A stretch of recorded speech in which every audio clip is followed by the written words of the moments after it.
Welcome to OSR Garage. Today I've got your answers to the most common electric car questions. So let's get to it. Okay, the first one that we get asked all the time is how much does it cost to charge? It really depends on how much it costs for you to charge at your house. You'll have to check with your local utility rates, but the national average is right around 13 cents per kilowatt.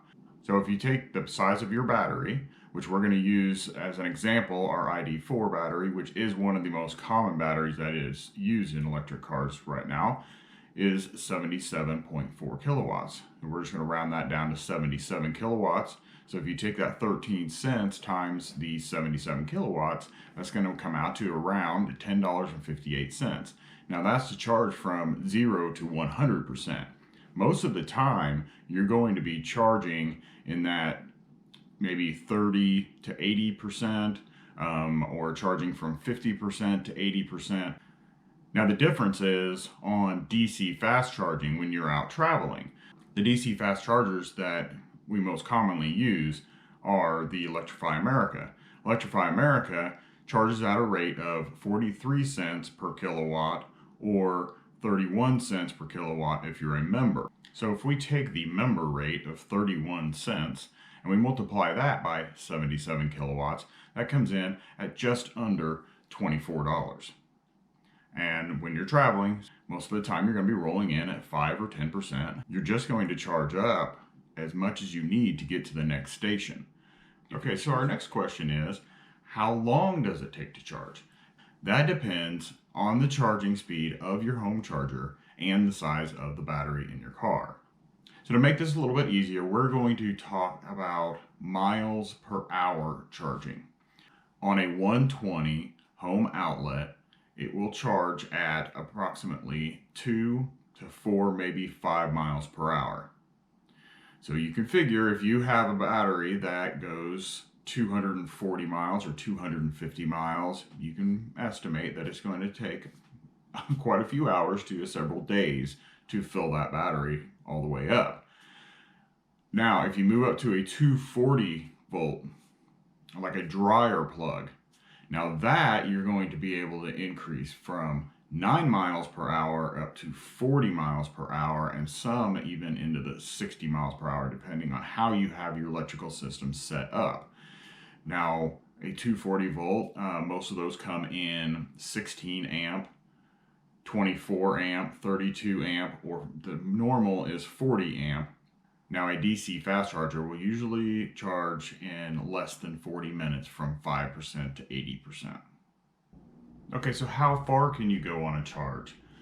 That's going to depend on the car, how much range it has, the weather, depending on wind, terrain, rain, and also your personal driving style. Yes, sometimes you can be at fault for not having enough range. When you talk about your driving style, that works the same way as a gas engine. The more you put your foot into the pedal, the more gas a gas engine uses to get you up to that speed and keep you there. The same thing is true about electrical vehicles.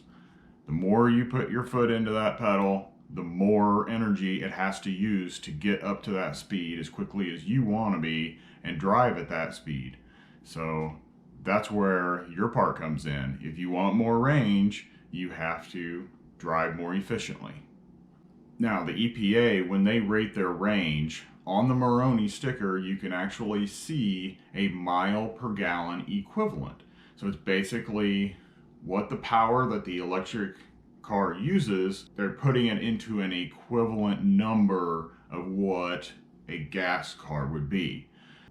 Electric cars come in various ranges, from anywhere from a Fiat 500e at 84 mile range, or a Mini Cooper SE with a range at around 114 miles, all the way up to the Lucid Air Dream, which has an astounding 520 miles of range. There's also the Tesla Model S long range that has an estimated range of 405 miles.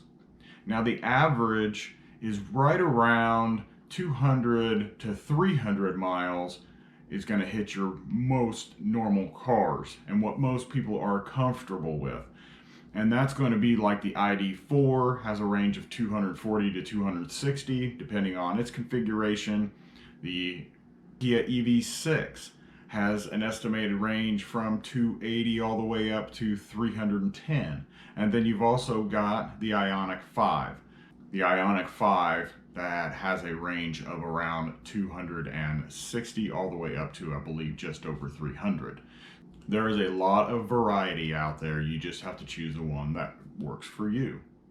Probably the biggest question and the most important question that we get asked is, how does the cold weather affect an EV? So AAA did a study of 10 electric cars, and this ranged from various different manufacturers.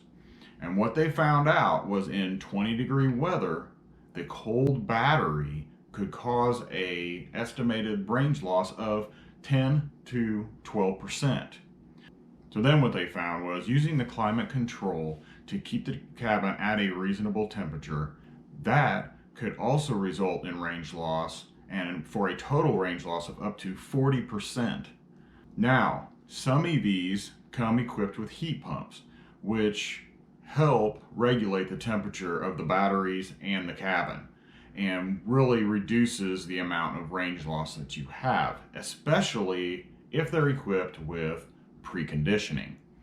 Preconditioning doesn't allow the battery to get to those cold temperatures, and whenever you start out your day, you preheat your cabin and it preconditions the battery so that everything is warm when you leave while your charger is still plugged in, and you don't lose that much range. You will still lose more range during the winter because the system is having to work harder. And here's a fun one. How long does an EV battery last? Today, these batteries are so much more evolved than what we used to use in our electric cars. We don't know exactly how long an EV battery will last, but the estimations now are between 100 and 200,000 miles. And you can easily go online and find older Teslas and other EVs that have well over 100,000 miles that are still driving and still working perfectly fine.